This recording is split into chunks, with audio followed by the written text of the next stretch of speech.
हाँ बेटा, हम लोग पढ़ रहे हैं एक्टिव वॉइस पैसिव वॉइस। इस समय स्पेशल पॉइंट चल रहा है।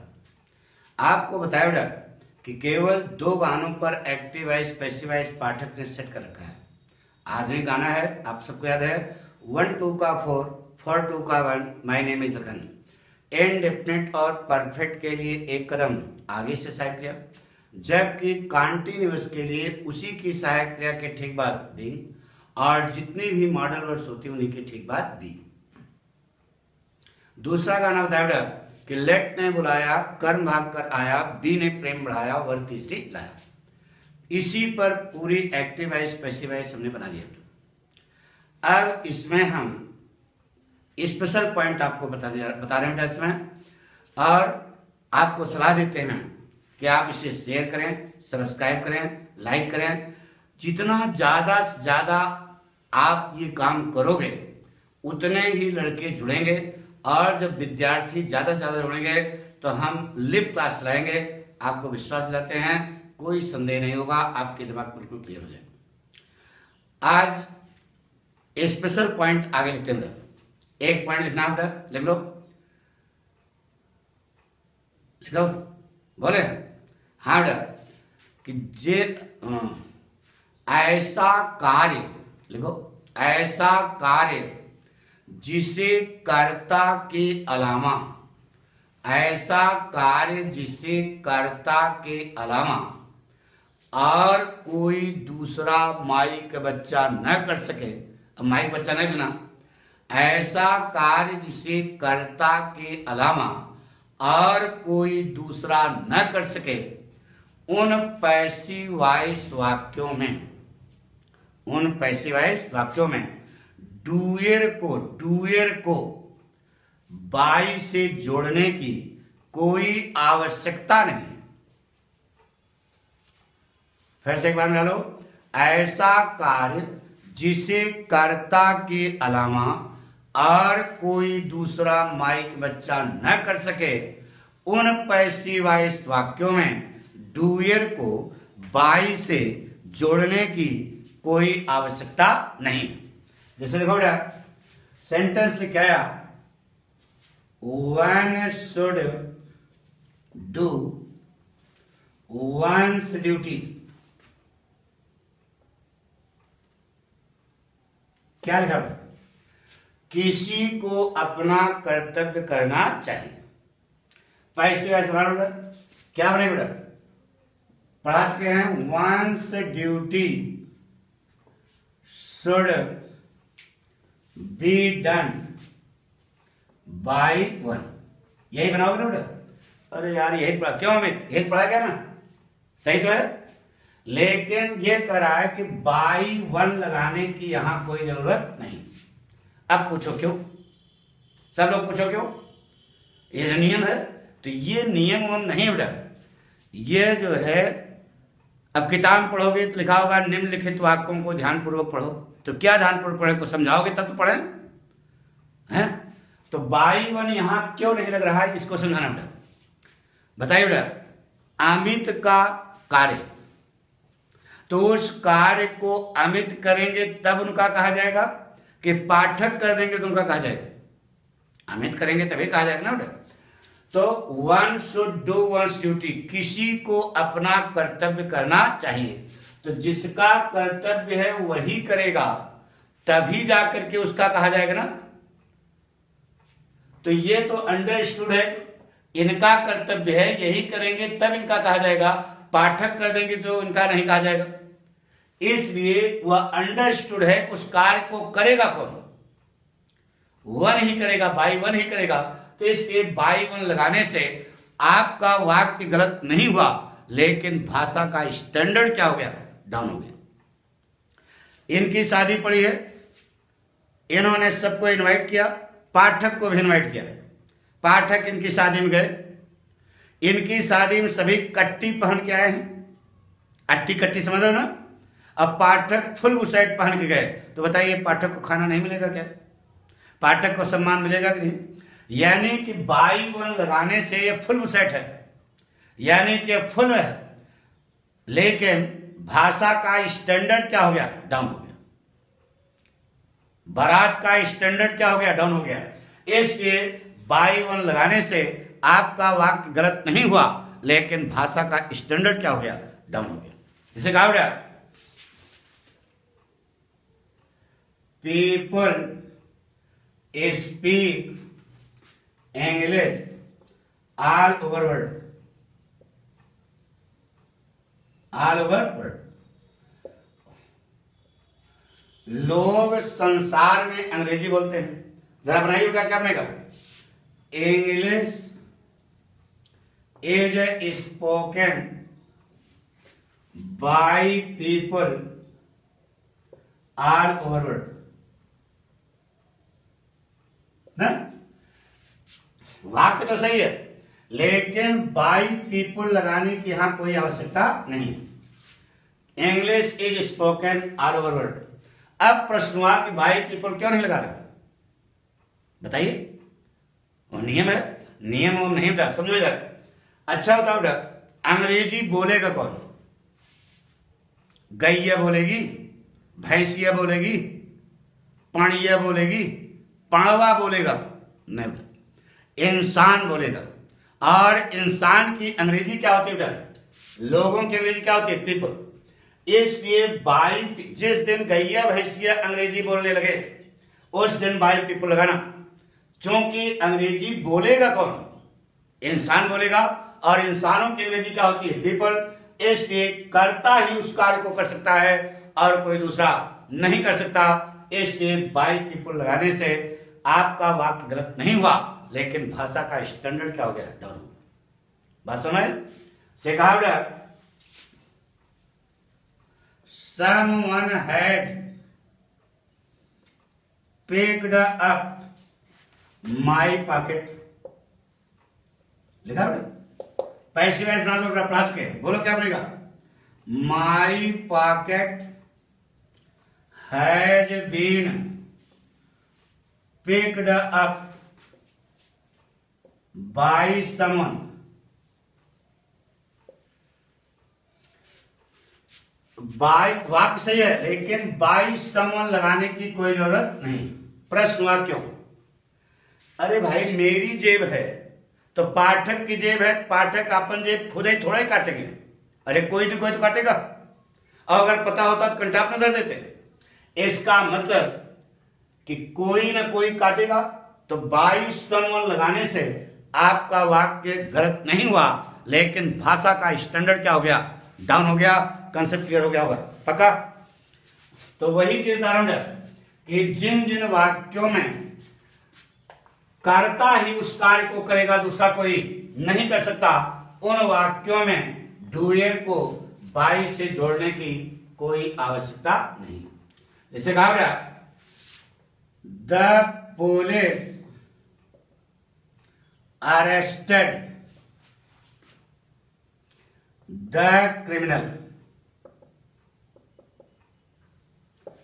पुलिस ने अपराधी को गिरफ्तार कर लिया, बना दो बेटा, बोलो क्या बनेगा, the criminal was arrested bye the police. वाक्य आपका सही है, लेकिन बाय पीपल लगाने से भाषा का स्टैंडर्ड क्या हो गया, डाउन हो गया। बताइए, क्रिमिनल को गिरफ्तार कौन करता है, अध्यापक करता है,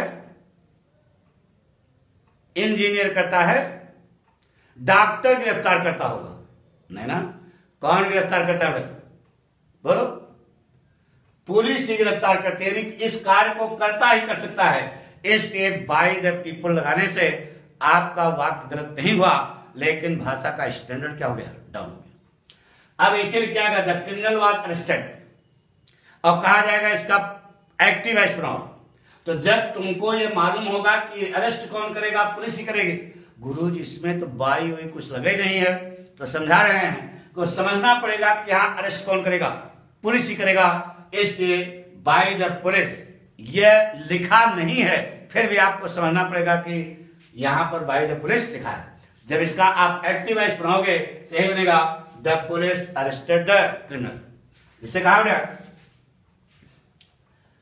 the teacher taught English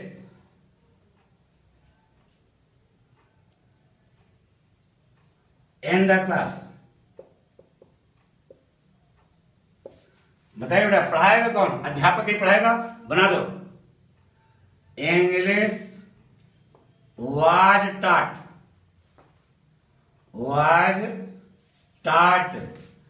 by the teacher in the class। आपका वाक्य सही है, लेकिन बाय द टीचर यहां लगाने की कोई जरूरत नहीं। अब पूछो क्यों? इसलिए पढ़ाएगा कौन? अभी यही हर्ष यहां आप खड़े हो जाएं, ये आपको अंग्रेजी पढ़ाने लगे तो ये क्या बन गए? टीचर बन गए। तो पढ़ाएगा कौन? टीचर ही पढ़ाएगा कि क्रिमिनल पढ़ाएगा? इसलिए यहां पर English was taught in the class कहेगा और कहा जाएगा कि इसका आप एक्टिव वॉइस बनाओ। तो पढ़ाएगा कौन? ये दिमाग लगाना पड़ेगा। टीचर ही पढ़ाएगा, तो वहां टीचर समझना पड़ेगा। The teacher taught English in the class. अब इसका पैसिव वॉइस बना तो यही बना, लेकिन बाय द टीचर लगाने की कोई जरूरत नहीं। सिखाओ the washerman washed the clothes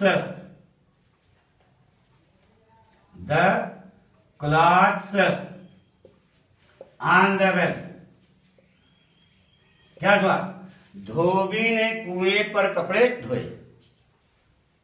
washer man धोबी नहीं बेटा, वाशर माने धोने वाला, मैन माने आदमी। पैसिव वॉइस बनाओ। The clothes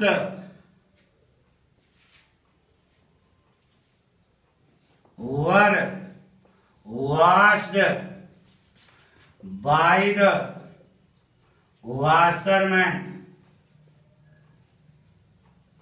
on the well। तो बाय द वाशरमैन लगाने की कोई जरूरत नहीं, क्योंकि धोएगा कौन? जो वाशरमैन होगा वही धोएगा। पाठक कुएं पर नहाए, आपन गंजी चड्ढी धो रहे हैं। उस समय पाठक क्या है? वाशरमैन। अरे यार, वाशर माने धोने वाला, मैन माने आदमी। पाठक धोबी हैं, पाठक हैं। कुएं पर नहाए, आपन गंजी चड्ढी धो रहे हैं। उस समय पाठक क्या है? वाशरमैन। तो इसलिए बाय द वाशरमैन लगाने की कोई जरूरत नहीं है। धोएगा कौन? वाशरमैन ही धोएगा। पक्का? समझा? जैसे कहा गया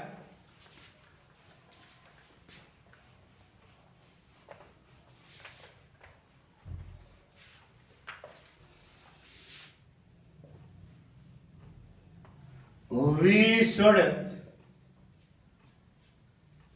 help the poor। हमें गरीबों की मदद करनी चाहिए। बताइए बेटा क्या बनेगा? The poor should be helped by us। तो by us लगाने की यहां पर कोई जरूरत, क्योंकि मदद कौन करेगा? हम ही करेंगे। तो बाय अस लगाने से आपका वाक्य गलत नहीं हुआ, लेकिन भाषा का स्टैंडर्ड क्या हो गया? डाउन हो गया। नहीं समझ आया? जैसे कहा the Taylor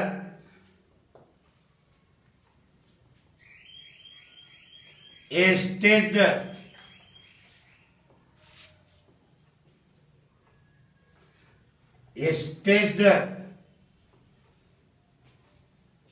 the shirt in the shop।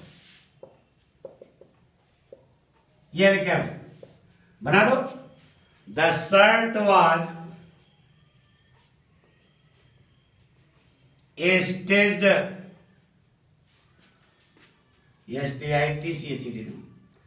staged। The shirt was staged by the tailor in the shop। वाक्य आपका सही है, लेकिन बाय द टेलर लगाने की कोई जरूरत नहीं। क्यों? यही पाठक हैं। अभी मशीन लेकर खड़खड़ पाठक सिलाई करने लगे तो पाठक क्या बन गए? टेलर बन गए। इसलिए बाय द टेलर सिलेगा कौन? टेलर ही सिलेगा, तो इसलिए बाय द टेलर लगाने की कोई जरूरत नहीं। आ गया हुआ सुन, एक पॉइंट और लिखो का स्पेशल। यदि किसी वाक्य में लिखो, यदि किसी वाक्य में जेरेंड, इन्फिनिटिव और नाउन क्लास सब्जेक्ट का काम करते हैं, किसका काम करते हैं? सब्जेक्ट का काम करते हैं, तो वर्ब एक वचन क्या थे? यदि किसी वाक्य में जेरेंड, इन्फिनिटिव और नाउन क्लास, 3 पॉइंट लिखो। जेरेंड, इन्फिनिटिव और नाउन क्लास सब्जेक्ट का काम करते हैं, तो वर्ब कई वचन क्या बेटा? एक वचन से कहा बेटा, they continued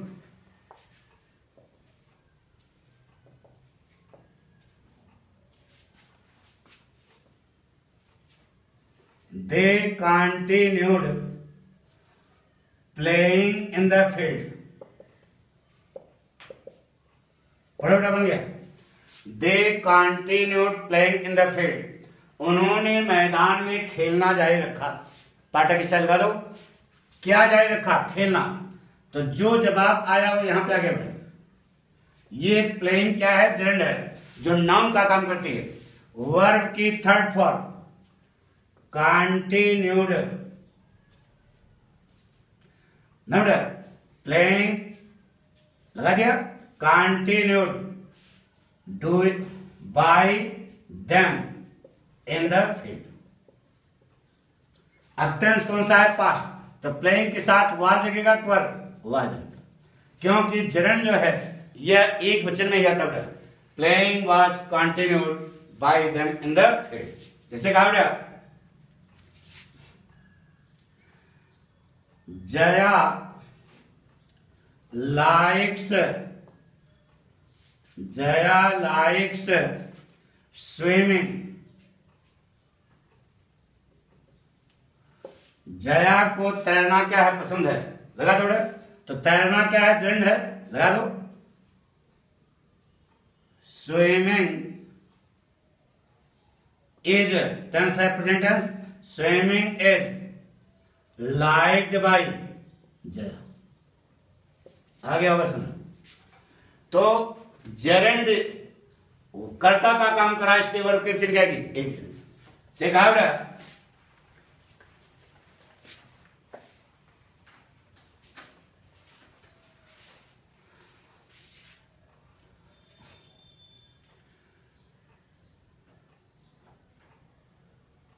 he ordered to sit down। he ordered to sit down, तो लगा दो बेटा, उसने बैठने का आदेश दिया। क्या आदेश दिया? To sit down, to sit down. यह इन्फिनिटिव हो गया बेटा। अब वर्ब लगेगी क्या? वाज, क्योंकि पास्ट टेंस है, एक जन सब पढ़ा चुके हैं। To sit down was ordered by him, बन गया। To sit down was ordered by him। इसको हम एक ढंग से और बता सकते हैं। आपको कहीं बताया है कि ट्रांजिटिव वर्ब हो और आगे डायरेक्ट ऑब्जेक्ट ना हो, तो ऐसी स्थिति में ऑब्जेक्ट क्या मान लेते हैं? इट। याद आया? तो इट से बना दोगे, क्या बन जाएगा? It was ordered by him to sit down। जब आप अपनी किताब पढ़ोगे तो ये नीचे वाला वाक्य है, इसी ढंग से वाक्य बना होगा बेटा। लेकिन जब आप साहित्यिक लैंग्वेज पढ़ोगे तो to sit down was ordered by him, ऐसे भी वाक्य आपको मिलेंगे। इसका मतलब ये दोनों वाक्य हैं सही से कहा बेटा। इन्फिनिटिव कर्ता के रूप में से कहा बेटा, the teacher advised to work hard। अध्यापक ने कठिन परिश्रम करने की सलाह दी। क्या सलाह दी? बताओ, क्या सलाह दी? टू वर्क हार्ड, ये ऑब्जेक्ट हो गया, लगा दो बेटा। To work hard, past tense है, एक कदम आगे साइड क्या लगेगी, वाज। वर लग सकती है क्या, नहीं लगेगी बेटा, क्योंकि ये क्या लगा है, इन्फेंटेड। तो to work hard was advised, doer को बाय द टीचर, बन गया। To work hard was advised by the teacher. It से बनाओगे क्या बन जाएगा, ऑब्जेक्ट क्या मान लिया, इट। बड़ा बड़ा बन गया, it was advised by the teacher to work hard. दोनों वाक्य सही है, बताया ना। ये आप पढ़ोगे किताब में मिलेगा, लेकिन ग्रामर की किताब में, और ये जब पढ़ोगे तो साहित्यिक भाषा में मिलेगा। To work hard was advised by the teacher, दोनों वाक्य आपके क्या है, सही। क्योंकि आप कंपटीशन पढ़ रहे हो, इसलिए हमारा काम है एक एक पॉइंट आपको बताना। सिखा रहा है।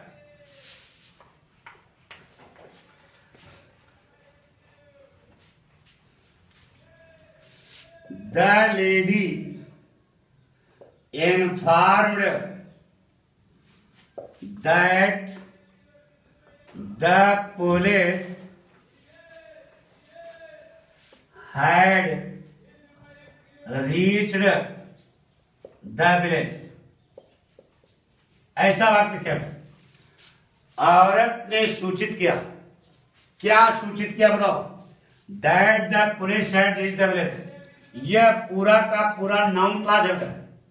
तो नाउन क्लास सब्जेक्ट के रूप में लाओगे तो प्रभाव क्या बनेगा, दैट, पूरा भाग आएगा, दैट द, बोलो, police had reached the village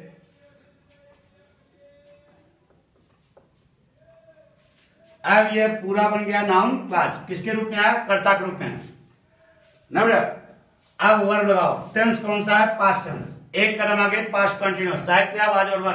बताइए क्या लगाएं, वाज। अरे यार पुलिस बहुवचन है, गुड, वाज ही आएगा क्योंकि यहां पुलिस के अनुसार नहीं आएगा। ये पूरा का पूरा वाक्य नाउन क्लास है, इसलिए वर्ब क्या आएगी, was. Informed by the lady, by the lady, बन गए। क्या बना, that the police had reached the village was informed by the lady. अब इसको इट से बना सकते हो, the lady informed it. It से बनाओगे क्या हो जाएगा, it was informed by the lady that the police had reached the village. आगे सुना, यानी कि ये से भी वाक्य बनते हैं, ये तो सही है, सभी लोग जानते हो, लेकिन इस प्रकार का वाक्य भी बन सकता है, that the police had reached the village was informed by the lady. This is also correct. पक्का कॉन्फिडेंस आ रहा है ना। अरे नियम है, उसने, लेडी ने सूचित किया, क्या सूचित किया, जो जवाब आया सब्जेक्ट बना दिया, वर्ब एक जन क्या आएगी क्योंकि नाउन क्लास है, इन्फॉर्म्ड वर्ब की थर्ड फॉर्म डूयर को छोड़ दिया। पक्का से कहा बेटा।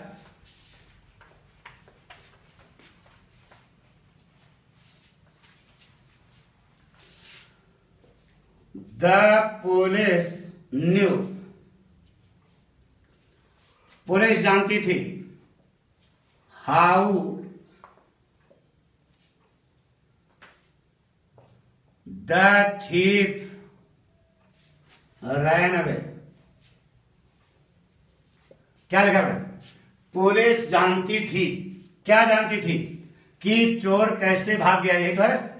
तो यह जो जवाब आ रहा है वही तो ऑब्जेक्ट होगा, पूरा जवाब यहां पे है। क्या बनेगा बेटा, how the thief ran away, ran away ना बेटा।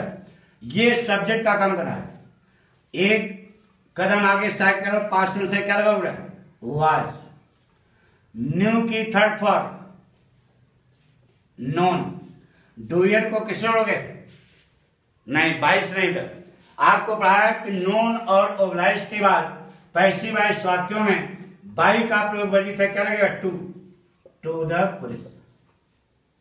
अभी इसके पहले वाले एपिसोड पढ़ा था बेटा, नॉन और ओब्लाइज के बाद बाई का प्रयोग नहीं होता, किसका प्रयोग होता है? कहां? पैसिव वॉइस वाक्यों में। अब इट से बना दो बेटा, क्या बनेगा? It was known by the police to the police, it was known to the police how the thief ran away. ये दोनों वाक्य सही हैं, आपको बता दिया। यह वाक्य आपको ग्रामर नॉन होगा ना, यह वाक्य आपको ग्रामर की किताब मिलेगा, लेकिन साहित्यिक लैंग्वेज में ऐसे भी वाक्य आपके सामने आ सकते हैं, तो इसमें कभी मिसगाइड ना होना। एक स्पेशल पॉइंट और बताना है, आज एक्टिव वॉइस पैसिव वॉइस आपका खत्म हो रहा है। क्या? जैसे कभी कभी क्या है, it is time to open the door. यार क्या बताइए बेटा विवेक, इस वाक्य में वर्ब क्या है? ओपन नहीं, इस वाक्य में वर्ब क्या है? इज, और इज क्या है? बी है। तो बी का पैसिव वॉइस नहीं बनता, पढ़ा चुके हैं। इसका मतलब इट इज टाइम को तो कुछ करने नहीं, इसे लिख दो इट इज टाइम। यह लगी है इन्फिनिटिव, क्या लगी है? इन्फिनिटिव वर्ब भी होती है, इसमें लगाओ क्या और किसको? ओपन माने खोलो, क्या खोलो? जो जवाब आया उसको फाड़ से जोड़ देना। अगर जवाब नहीं मिलता है तो कुछ जोड़ने की जरूरत नहीं है, अगर जवाब मिल रहा है तो किससे जोड़ देना? फाड़ से। और जो ये इन्फिनिटिव है इसको बना देना passive form of infinitive, to be लग करके वर्ब की थर्ड फॉर्म ओपन। पक्का सिखा बेटा, बना लोगे ना? जैसे कहा बेटा, it was time to close the shop. यह वाक्य है, बताइए इस वाक्य में वर्ब क्या है? वाज। वाज क्या है? बी है, यानी कि इसका पैसिव वॉइस इस ढंग से नहीं बनेगा, तो सीधे इट वाज टाइम इसे उतार दो, इट वाज टाइम। अब ये इन्फिनिटिव है, इसमें लगाओ क्या और किसको? बंद करो, क्या बंद करो? दुकान। जो जवाब आ रहा है उसको किससे जोड़ देना है? फार से, फार द शॉप। और ये जो वर्ब है इसकी पैसिव इन्फिनिटिव है, इसको passive form of infinitive, to be लग करके वर्ब की third closed, to be closed. बड़ा बड़ा बन गया। ऐसे भी वाक्य आपके कंपटीशन में आएंगे, तो it was time for the shop to be closed. आपने एक्टिव वॉइस पैसिव वॉइस पढ़ी है, लेकिन क्या पढ़ा यह सच्चाई आपको मालूम नहीं, क्यों रटा? एक्चुअल में आप पास जान लो, पैसिव फॉर्म हम करते हैं वर्ब की। पैसिव फॉर्म किसकी की जाती है? वर्ब की। अच्छा बताओ राइट क्या है? वर्ब है कि नहीं? अब आइए, राइट के कितने रूप हो सकते हैं यह हम लिखने जा रहे हैं। एक तो होता है बेटा राइट, दूसरा क्या होता है? राइट्स, ना? तीसरा क्या होता है? बोलो। रोट, फिर रिटन, ना बेटा? फिर क्या होता है बेटा? राइटिंग, और भी है एक और होता है हैविंग रिटन, और एक होता है टू राइट। देखो और कोई राइट का रूप है? इतने हैं, राइट, रोट, रिटन। राइट से रोट, राइट से बनता है writing proximal, having written perfect participle है, और टू राइट क्या है? इन्फिनिटिव। अब आपसे कहा गया कि इनका पैसिव फॉर्म करिए, ऐसे आएगा कंपटीशन में। मान लो कोई एक शब्द आ गया और कहा गया कि इसको पैसिव फॉर्म करिए, तो कैसे बताओगे? आपको कुछ सिखाएगा।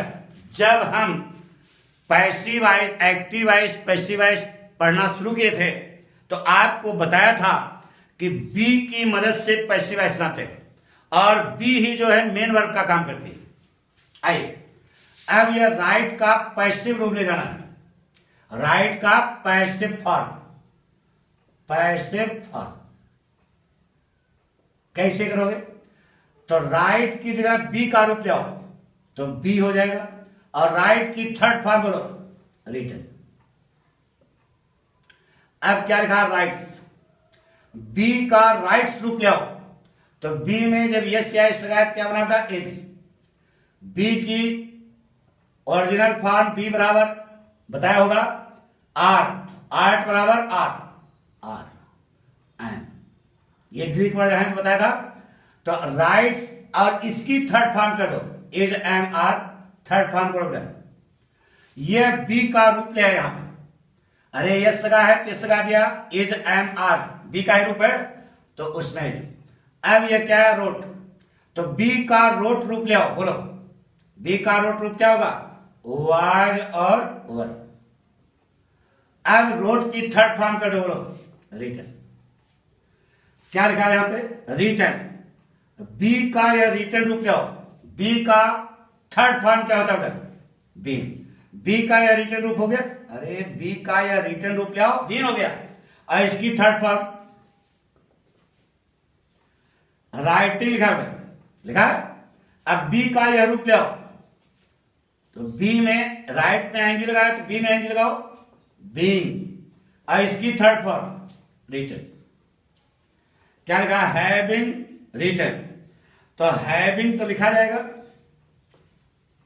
और रिटर्न की बी रूप ले आओ, रिटर्न थर्ड फॉर्म है तो बी का थर्ड फॉर्म बीन, और ये जो मेन वर्ब है इसकी थर्ड फॉर्म कर दो रिटर्न। ये क्या लिखा? To write. तो टू राइट, बी का टू राइट रूप ले आओ, बी का यह रूप ले आओ तो बन जाएगा टू बी, और इसकी थर्ड फॉर्म बोलो रिटर्न। यही अभी तक आपने पढ़ा था पूरे पैसिव वॉइस में, पूरे एक्टिव वॉइस पैसिव वॉइस जो पढ़ाया उसमें आपने यही काम किया। बाकी तो सिस्टम है 1 2 का, 4 4 2 का, 1 माय नेम इज लगन, लेट ने बुलाया, कर्म भाग कराया, बी ने प्रेम बढ़ाया, वर्ती सिलाया, सब कुछ वो तो सिस्टम है। लेकिन मूल क्या किया? आपने यही काम किया था। यहां तक बी की देखो, ये इसकी जगह बी हो गया। अरे जो ये लिखा है इसकी जगह क्या हो गया? बी हो गया। और ये जो वर्ब है इसकी कौन सी फॉर्म कर दिया? थर्ड फॉर्म, जैसे पैसिव फॉर्म। पक्का? तो ये सब कुछ हमने आपको बताया, एक्टिव वॉइस, पैसिव वॉइस, और आज हेड आपका क्या हुआ? खत्म हुआ। बाकी हम अगले एपिसोड में आपको बताएंगे। ओके।